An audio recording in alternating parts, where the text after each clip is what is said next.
in this matchup now looking forward as Alabama and Ohio State are going to play for a national championship. First of all, that has to bring back unbelievable memories for you, playing in that game 3 times and winning that 3 times, twice with Florida, once with Ohio State.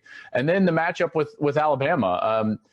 This seems like a great matchup on both sides. Alabama's got some pluses. Obviously, Ohio State's got some major pluses. What are your thoughts on this game? Alabama's very clean on defense. I watched a bunch of them, and I know them very well. They win the game because of fundamentals, great players, and great technique and working your tendencies. Yeah. Clemson was more of a, we're going to disrupt you, be all over the place, create a bunch of different looks for you. Alabama's going to line up and play. They disguise a little bit, but not a lot. So it's going to be a much different game. I think Ohio State's going to score some points. I saw Florida do it. I saw Ole Miss do it. And I think Ohio State's better than those 2 teams offensively. Now, you're talking about Alabama's offense. I haven't seen anyone even come close to slowing that down. I mean, you have three. You can call it what it is. You have 3 Heisman, I think, winners. They in their own time, they could have won the Heisman. Obviously you can't win them all this year, but so this will be a high-scoring game. For me, the bottom line is going to come down to that defensive line for Ohio State. They're going to have to play an unbelievable game in order to try to slow down and disrupt the timing of that passing game. Because if you just let Mac Jones sit back there and throw the football, those wide receivers are too talented. They're too fast.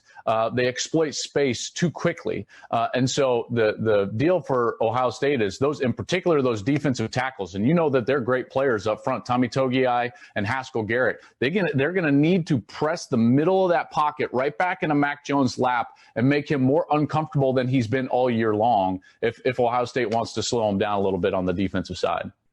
Yeah, and Alabama's interior offense line is much better than Clemson. Clemson, that was a weakness, and it showed up. Trevor Lawrence still threw for 400 yards, but he was pressured all night. They couldn't get Etienne going because they just couldn't control him. But you're right. That's what it all starts, and it's going to come down to this. And I think me and you've talked about this before. Whenever in a game or getting ready to play a team that, you had a hard time, whether it be a wishbone, whether it be a team that's a really good offense, it comes down to 4 or 5 stops. Yeah.